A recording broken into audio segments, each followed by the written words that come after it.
Welcome back here to Midday, Kentucky. If you're a writer and have a piece that you'd like to have published, listen up. Today we have Alice Speilburg from Speilburg Literary Agency to talk us through exactly how you can become a published author. Welcome to the show, Alice. Thank you. I'm glad to be here. So first, tell us a little about your agency and what do you do? Sure. So I'm a literary agent and my clients are authors.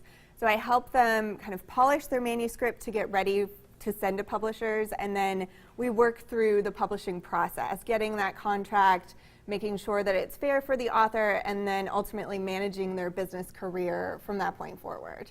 So at what point in writing a book should an author think about contacting an agency? I know it's really tempting to kind of like jump on that ball really quickly once you start going. But for authors who are writing novels, they should wait until the manuscript is not only finished, but it's been workshopped. You've been through a few drafts. You feel like you can't do any more work. You should almost be sick of the novel. Really? Yeah, and that's the time to send it to an agent. For nonfiction, you can really just drop a proposal and make sure that you know the market for your book and who's going to read it, and everything should be included in that proposal along with a sample chapter, but you don't need to write the full book for nonfiction. Okay, what about children's books? I actually don't represent picture books, so it's hard for me to say exactly, but I think usually you should have, ideally agents are looking for authors who can illustrate and write it at the same time if they're writing their first book. So that's what I was going to ask you next. Talk to us about the specific types of books that you would represent. Sure, so I represent a pretty wide range in terms of books, but mostly adult fiction and adult nonfiction, narrative nonfiction in particular.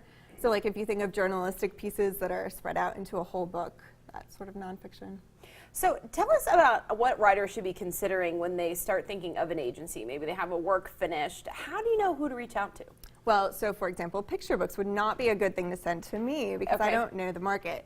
So you need to look at who's been publishing or representing books similar to yours, where do your books fit in the market, and you can check, the library has books like a guide to literary agents, and agentquery.com is a good website, but you can also look in your favorite books in the acknowledgments. They usually list the agent and editors who've worked on it. And what is the best way to start to reach out to people or make connections? Cold calls, or what should we be doing?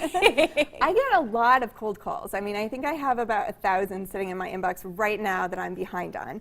So it's always nice to make a more personal connection. Okay. You can do that at writing conferences, usually have agents there.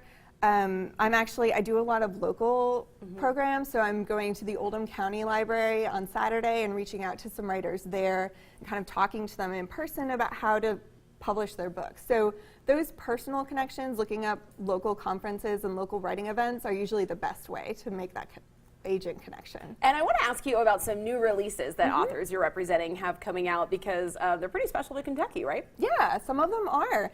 So I have a couple clients who are they're Lexington natives, and they started a blog, My Old Kentucky Road Trip.